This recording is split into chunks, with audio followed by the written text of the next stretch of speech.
नमस्कार। इस समय अतरौलिया विधानसभा में खड़े हैं और यहाँ पियरका चच्चा का पोस्टर लगा हुआ है। पियरका चच्चा इस समय अतरौलिया में खूब जमकर मेहनत कर रहे हैं और वही नहीं, उनके दोनों पुत्र चाहे अरुण राजभर हो चाहे अरविंद राजभर हो, वो अभी खूब यहाँ लगे हुए हैं।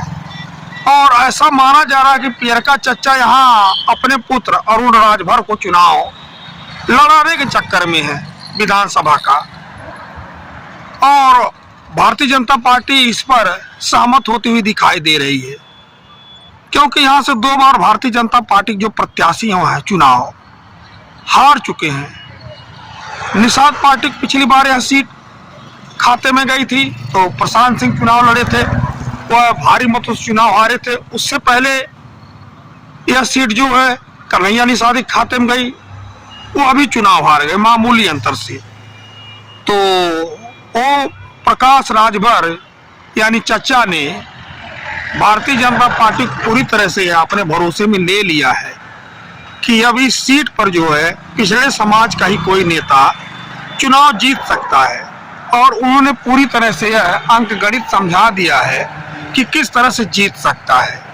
दरअसल पियरका चच्चा ने यह समझाया है कि यहाँ जब 2017 में कन्हैया निषाद जी चुनाव लड़े थे तो सिर्फ 2500 मतों से चुनाव हारे थे। तो उनका यही तर्क है कि यहाँ पिछड़े समाज का नेता ही यहाँ संग्राम यादव जो तीसरी बार समाजवादी पार्टी विधायक उनको चुनाव में हरा सकता है, और पिछड़े समाज का यहाँ वोट ज्यादा। भारतीय जनता पार्टी इस बार यहाँ काफी मजबूत स्थिति में है और प्रशांत सिंह यहाँ चुनाव नहीं हरा पाए।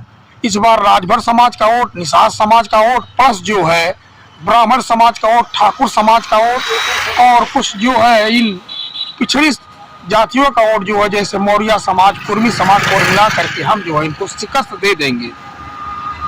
यानी इस तरह से उन्होंने इन्फ्लुएंस किया है भारतीय जनता पार्टी के नेताओं को, और इसी क्रम में जो है वो है यहाँ मेहनत करते हुए दिखाई दे रहे हैं। आप देखते हैं 2027 में क्या कुछ होता है, लेकिन काफी कुछ जो है दारोमदार यहाँ स्थानीय नेताओं पर भी है, क्योंकि अभी आप देख रहे हैं अभी दुबे भी इस पोस्टर का दिखाई दे रहे हैं कि इस आशा में कि कहीं हम चुनाव लड़ जाएं।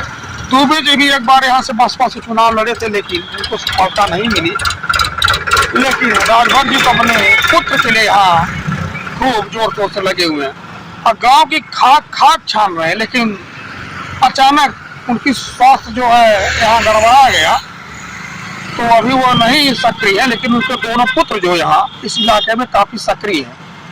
किसी का कुछ शादी विवाह पड़े, किसी घर कोई मौत हो जाए, किसी घर कोई कार्यक्रम हो, वहां तुरंत जो पहुंच जाते हैं। धन्यवाद।